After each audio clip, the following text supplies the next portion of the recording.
Nós estamos recebendo nesta manhã o presidente da Câmara Municipal de Campo Grande, o vereador PMDBista, o Mário César. Praticamente nós estamos fechando aí o primeiro semestre, no último dia do mês de junho. Como é que foi o trabalho da Câmara Municipal, presidente? Nesses primeiros 6 meses do ano de 2015, muitos projetos, muito trabalho, muita discussão, muitas visitas aos bairros. Como é que foi esse trabalho nesses primeiros 6 meses? Bom dia, é um prazer recebê-lo novamente aqui no Tribuna Livre. Bom dia, Marquinho. Bom dia, ouvinte do Tribuna Livre. Nas últimas 10 sessões, a Câmara sempre cheia, com aquele movimento todo dos professores, dos enfermeiros, enfim, de todas as categorias que não se sentiu contemplada em função do não aumento que aconteceu na database do funcionário público municipal.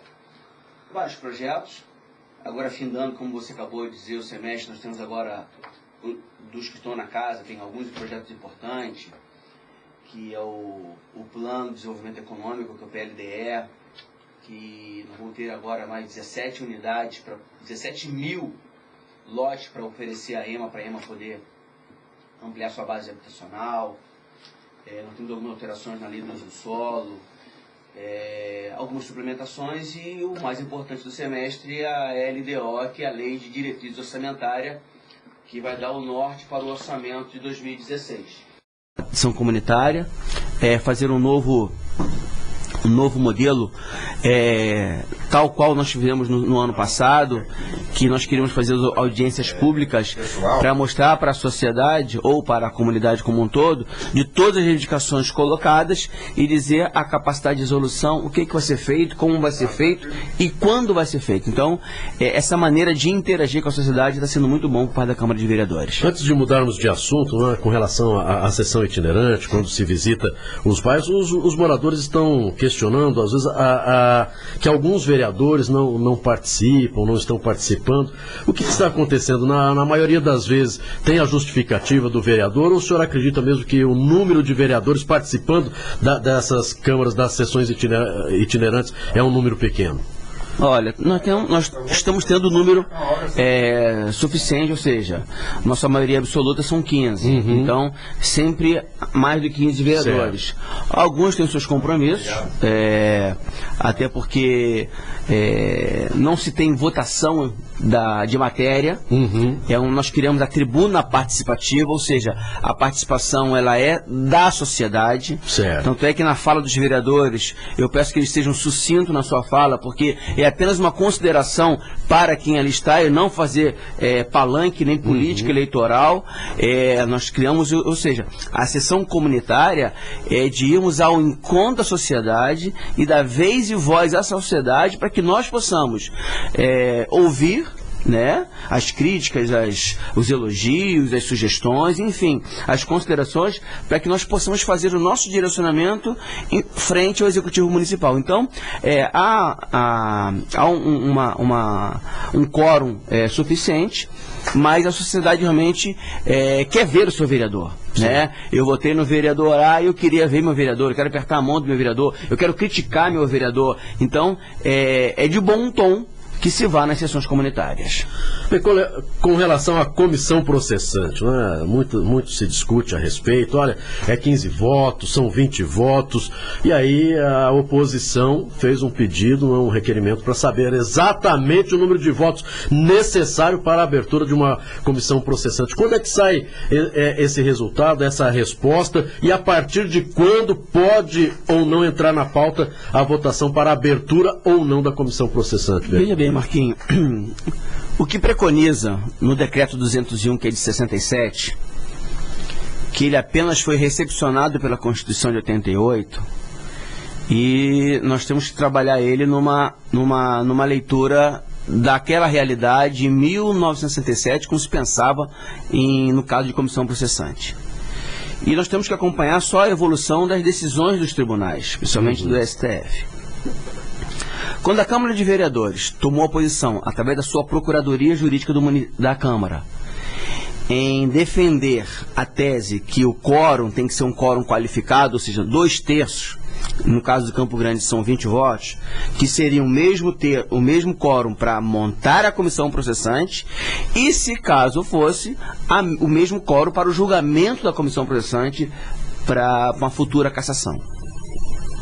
E se nós percebêssemos, como aconteceu na época do ex-prefeito Alcides Bernal, que nós demoramos 9 meses para concluir a comissão processante até o julgamento, e aí eu faço uma ressalva, as pessoas falam assim, a Câmara de Vereadores por muito menos tirou Alcides Bernal, e acham que ele foi num passo de mágica, e não foram. Demoraram no mínimo 9 meses, ou melhor, demoraram 9 meses para que tudo se realizasse. Por que demorou tudo isso? Porque o prefeito naquela época, em momento nenhum, ele questionou das coisas das quais estavam sendo acusados. Jagás, Megaservice, e enfim, ele sempre questionou a legalidade, o rito, a licitude da criação da comissão processante, do trabalho da comissão processante, dos julgamentos e da sessão de julgamento. Tanto é que no dia 26 de dezembro houve a interrupção da sessão de julgamento e ela só pôde ser concluída dia 12 de março. Ou seja, nós não podemos ter erro de forma, ter vício. E nesse sentido que a mesa diretora manteve o quórum qualificado, a Procuradoria veio por coerência e por simetria na Constituição Federal na mesma feita. A oposição, ou quem protocolou o pedido do requerimento, vem questionando também em fundamentos legais, porque alguns tribunais estaduais defendem a tese que para criar a comissão processante é maioria absoluta, ou seja, em Campo Grande são 15 votos, e sim o julgamento, quórum qualificado de 20 votos. Mas nós mantivemos a nossa linha de raciocínio até para ter coerência, né? Sim. Por que para um nós adotamos 20 e para outro eu vou adotar 15? Mantivemos a coerência. Eles usaram do expediente de remeter o parecer da Procuradoria Jurídica da Câmara à Comissão de Constituição e Justiça. A comissão, dentro do seu prazo, que foi estabelecido de 10 dias, para também dar um parecer que tenha toda a sua legalidade, principalmente porque a fundamentação, ela foi uma fundamentação muito bem feita. Então, para que a gente não haja erro jurídico, para quem tenha todo o processo, ter toda a sua legitimidade, que a comissão processante deve, a Comissão de Constituição e Justiça deve dar o parecer na sexta-feira ou na segunda-feira que vem. Estou entrando na conversa agora, que eu estava atendendo um ouvinte. Presidente, em relação a essa comissão processante, quer dizer, os 3 vereadores que apresentaram o pedido não vão poder votar nem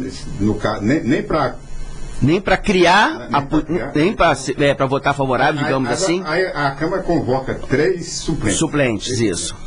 E esses suplentes vão ter direito a jeton, vão ganhar alguma coisa? Como é que é isso? Porque à medida que o suplente é convocado, ele vira vereador. E ele virando vereador, ele vai ter que ganhar, não vai? Ou isso aí não é previsto? Não existe isso, não existe jeton, inclusive, em nenhuma instância, nem vereador nenhum ganha jeton. Não, jeton que eu falo é o salário. Ah, bom. É você convidado. Ah, bom. Não, dia de trabalho. Ah, bom. É você convocar. Você vai me convocar para votar um das. Você é convocado. Então, aí eu assumo o mandato, né? Se tiver que ficar um mês, eu fico. Agora, se você me dispensar logo depois da primeira sessão, eu saio. Será que eu não tenho direito a salário? Não tem. E essa é uma situação também bem sui generis. Imagina você, Sérgio. Você não participa de nada. Teoricamente, você não está vivendo, você sabe o que acontece na mídia, você sabe o que acontece, o que tem visibilidade, mas de maneira intrínseca, de maneira, o que está acontecendo de fato, de verdade, para a possível criação de uma comissão processante, você não está vivenciando isso. Pois bem, 3 vereadores pediram a abertura da comissão processante. Por conta do decreto 201, eles são impedidos de votar, porque já declararam o voto. Se eu estou pedindo, o meu voto é sim. Sim. Perfeito? Exato. Aí eu convoco o suplente. O suplente, eles estão tão somente na hora da votação, eu declaro impedido os vereadores que fizeram a propositura, chamo o suplente para ele votar sim ou não. Ele votando, o suplente vai embora, o vereador assume o mandato, no mesmo instante, na mesma hora, então não tem nem tempo hábil para falar assim, olha, você vai ganhar por X minutos. Não tem isso. Não tem nem a previsão legal para isso. Eles vão embora para os seus lugares lá porque não tomaram posse. E só foram convocados para votação. Mas como é que vota sem tomar posse? Então, só naquele instante. Não tem nem ato de posse. Primeiro, a esquisitice começa aí. É uma coisa tão sujeito. Esquisito. Né? Então, o suplente, ele não vai ter acesso oficial ao processo, né? Fica tão frágil que, por exemplo, se eu sou o prefeito que estou sendo julgado por isso, eu entro com um mandado de segurança. Como é que o cara vai me julgar, vai me votar uma coisa, se ele não tem o conhecimento de causa? Mas para a criação da comissão pressante, até aí tudo bem. Vamos criar ou não vamos criar, até vão dar direito de defesa, de resposta. Ele votou e foi embora. Depois ele é convocado. Se ele não quiser participar das sessões, se ele não quiser participar das oitivas, se ele não quiser participar de todo o processo da comissão pressante, depois ele é convocado lá no final para saber se o voto dele é pela cassação ou não. Então, quer dizer, a participação dele parece até jogador de vôlei, né? Que entra e sai a hora que quiser, que tem essa permissão, entendeu? Não desmerecendo o jogador de vôlei, que há mudança estratégica do time, mas é mais ou menos isso, ele entra, entrou pra sacar, fez o saque, se saiu bem ou não. Mas de qualquer sorte, ele fica sentado no banco e participando do jogo. Mas nesse caso, não, ele vai, se ele quiser ir embora, ele vai embora. Mas presidente, não seria mais legítimo, né, e melhor, inclusive o próprio poder, por exemplo, obrigar, por exemplo, os vereadores que entraram com pedido de se licenciar e ceder para o suplente durante todo o processo, a tramitação do processo para o suplente, até para ele ter legitimidade do voto. E conhecer o processo. Né? Porque como é que eu vou conhecer o processo? Concordo em grau, número e gênero com você, Sérgio. Concordo em grau, número e gênero. Mas, infelizmente, não é isso que fala a legislação. Ele só é convocado para a votação da criação, sim ou não. Aí assume quem fez quem propôs o requerimento, acompanha todo o processo, e aí, na hora de votar, de novo... Aí chama o suplente, e aí quem neste momento tem que sair, que são os vereadores que participaram... Tem que chegar para o suplente e falar, a minha opinião é essa. Não quer dizer que ele não possa participar de todo o processo, mas como um cidadão... Mas não oficialmente. Não oficialmente. Então, ele teria a iniciativa, já que eu vou ser convidado para votar, eu ter conhecimento de causa para votar sim ou não. Então, mas sugênio, tudo isso são uma das deficiências que existe. O suplente não pode entrar com uma representação na Câmara para que ele assuma o mandato para poder acompanhar o processo? Pode até entrar com a representação, mas não é isso que preconiza. Por isso que o decreto 201, que é de 67, que ele foi apenas recepcionado pela Constituição, ele tem que ter algumas, ou ser atualizado, ou ser feito realmente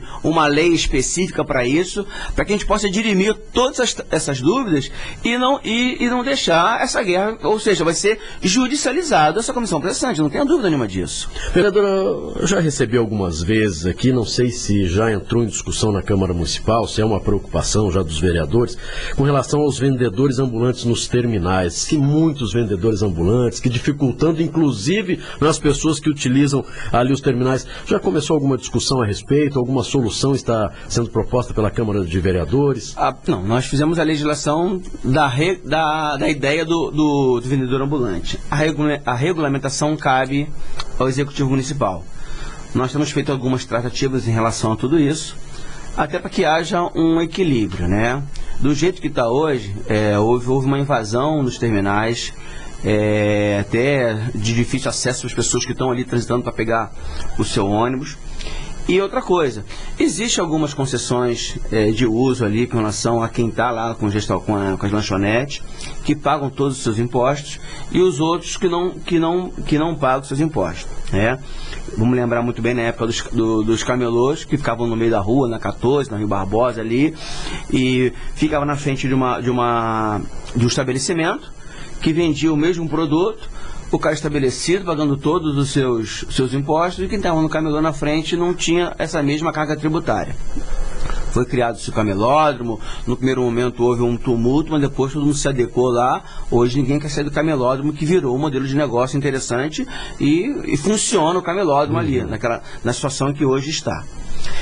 Também tem que ter agora, tentar harmonizar, estão pensando realmente em limitar o número de ambulantes até por turnos, né? Para não ficar um de manhã, à tarde, à noite, de repente, eu estou se pensando, fica uma quantidade no período da manhã, uma quantidade no período da tarde e uma quantidade no período da noite, para poder dar a opção para mais gente ficar, só que ocupando menos espaço durante o dia todo, né? Digamos assim, 3 de manhã, 3 da tarde, 3 da noite, ou seja, ao ver que 3 são 9 que possam ocupar os seus espaços. Então está tentando fazer essa harmonia, né, para que haja realmente a oportunidade de trabalho para as pessoas também, reconhecer o trabalho, o lado social, que é a coisa que o caso requer, mas de maneira harmônica. Então, a Prefeitura está regulamentando para dirimir todo esse problema e criar essa harmonia entre os usuários do transporte coletivo, quem são os permissionários e os ambulantes que possam realmente ser contemplados nesse sentido, viu, Marquinhos?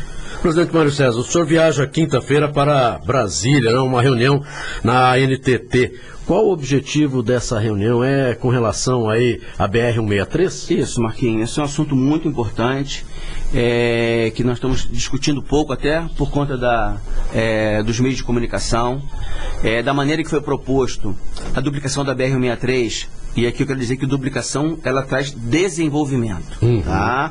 Isso é para o estado do Mato Grosso do Sul e para o Brasil como um todo. Mas existem algumas peculiaridades no que tange ao município de Campo Grande e aos outros municípios que estão tendo seus problemas, da maneira que está sendo colocada, da maneira que o projeto, ou melhor, não existe nenhum projeto, existem requisitos mínimos para que haja duplicação. Literalmente, nós vamos dividir Campo Grande em duas, vai ter um bloqueio na rodovia de ponta a ponta. Nós vamos ter problema, inclusive, com todo o comércio e com os moradores, seja os moradores do lado leste a oeste, Estrela Parque, Arnaldo Teu Figueiredo, Tiradentes, Veraneio, Danúbio, Arco-Íris, enfim, Montevidéu, como também do outro lado, que é o outro lado do Montevidéu, o Noroeste, Leão Denis da Conte, Panorama, enfim, todo esse entorno, o acesso de um lado ao outro, ele não vai ter essas condições. Todo o comércio que está margeando a rodovia BR-163, por conta da área de domínio da CCR Vias e das marginais que ficam competência do município, para que se feito isso e haja acesso à rodovia, os postos de combustível que estão na beira da rodovia, todas as empresas que se estabeleceram ali, todo o mercado voltado para os transportes de carro, todas as oficinas, todos serão prejudicados do modelo de duplicação que está sendo apresentado. Nós temos algumas audiências públicas, o modelo apresentado, esse não interessa para ninguém. Nós estamos apresentando tentando ver uma outra alternativa para essa duplicação e, quiçá, aí que é uma outra vertente, porque quando eu vim para Campo Grande, esse ano eu faço 25 anos, Azarã, como você falou hoje do acidente na Azarã, o contorno era Azarã, Ceará e ir embora. Sim. Né? Margeando ali o shopping Campo Grande. Depois fez esse outro agora, que é existente hoje, são duas avenidas que se chamam, uma Herculano alguma coisa, outra não me lembro, e se falava que ali seria a futura Ceará e a futura Azarã, porque já está integrado no perímetro urbano, as vidas ali, você vê o Dama, o Alphaville, entendeu? As vidas já estão transitando por aquele anel rodoviário, a Uniderp Agrárias, né? Pensava-se que quando viesse o anel rodoviário, ele saía por fora, porque essa avenida faria parte integrada de Campo Grande, com uma melhor infraestrutura e que não seria tão estrangulada quanto a Azarã e a Ceará. Então, a ideia inicial, quando se falava em duplicação da BR-163, de um novo anel rodoviário, sairia vindo de São Paulo, passava ali por dentro, por trás do autódromo, saia lá perto de Araguari, para poder manter esse crescimento, inclusive econômico e proporcional para Campo Grande, que está para essa região, que é a região do Segredo e a região do Prosa, que é a região do Nova Lima, a região do Noroeste, Tiradentes, essa região que está crescendo até do ponto de vista populacional. Então, essa discussão que nós estamos colocando para tentar resolver um problema que esta duplicação apresentada e que querem implementar não está bom para Campo Grande. Essa que se propõe deixar onde está o Utilizaram o mesmo contorno, né? É a mesma saída que hoje já existe. Hoje... Ali próximo da Energisa, saindo aqui, já próximo do shopping. Isso. Muito recentemente teve aqui o pessoal da Polícia Rodoviária Federal para dar um dado que impressionante. O maior número de acidentes com morte. Nesse trecho do anel, é o maior. É maior do que toda a BR-163. E outra coisa, Exato. só para você ter uma ideia, nesse perímetro da saída de São Paulo, como você falou ali, saída de Três Lagoas, saída de Cuiabá, a CCR Vias, não a CCR Via, mas o projeto do qual ela ganhou, tem apenas 4 intervenções. Ou seja, a rotatória que já tem na saída de São Paulo, a rotatória na MS-40, que é a nova rodovia, Três Lagoas e Cuiabá. Ou seja, você não cruza de um lado ao outro. Unidep Agaras não cruza. Dama não cruza. Guaicurus não cruza. Ou seja, Moreninha não cruza. Então, quer dizer, ou você sai na BR e vai na terra rotatória ali perto da MS-40 para voltar, e para você fazer as marginais, você vai ter que desapropriar 20 metros de cada lado, ou seja, quando você coloca isso no mapa, ele desapropria 20 metros para poder fazer as marginais, para transitar ao largo da rodovia, você tem que desapropriar nesse perímetro quase 88 hectares, e pegando empresas. O Beirute, ali o residencial Beirute, que é na vivendas ali, o muro do Beirute sai todinho para poder desapropriar. Ou seja, nós vamos ter que desapropriar 20 metros além da faixa de domínio da BR para poder contemplar os acessos em todo esse lugar para poder chegar nessas 4 intervenções de rodoviária. Então, da rodovia. Enfim, o projeto apresentado não contempla Campo Grande. A Ianduí, distrito de Ianduí. Sabe quantas intervenções tem no distrito de Ianduí? Uma passarela. Ou seja, a gente pensando de Nova Alvorada do Sul para Campo Grande, do lado direito está a maioria da população e do lado esquerdo todos os equipamentos públicos. A população, para poder chegar no seu equipamento público, só tem um acesso, uma passarela. Ou ela sai de Ianduí, vai até o pedágio, volta para Ianduí, e quando ela quiser voltar para casa, ela sai de Ianduí, vai em direção a Nova Alvorada do Sul, pega a próxima rotatória para voltar para Ianduí. Ou seja, até ali, Ianduí está literalmente dividido em duas, do projeto apresentado. Então nós estamos discutindo alternativas para que a gente possa realmente melhorar o projeto, para que haja a harmonia e não divida Campo Grande em duas. Bem, com certeza na volta dessa viagem a Brasília, depois dessa reunião, nós voltaremos a falar a respeito. Muito obrigado aí pela sua participação nesta manhã de terça-feira aqui no programa Tribuna Livre. Esperamos, né, bons resultados após esta reunião que acontece na quinta-feira na ANTT em Brasília. Eu que agradeço, Marquinhos, espero que a gente possa realmente tirar bons frutos. Está indo uma comissão, o prefeito está indo, Secretaria de Infraestrutura, Planejamento Urbano, porque é muito importante os técnicos do Planejamento Urbano estar junto, porque são eles que estão vendo todo esse projeto todo, bancada federal nos acompanhando, uma comissão de representantes desse perímetro todo da BR-163, para que a gente possa realmente também fazer essa participação, e eu acho que nós vamos conseguir a bom termo, né? Eu costumo dizer o seguinte, entre o ótimo e o ruim, tem o bom. Eu acho que a gente vai ficar no bom aí, vai dar tudo certo. Tomara.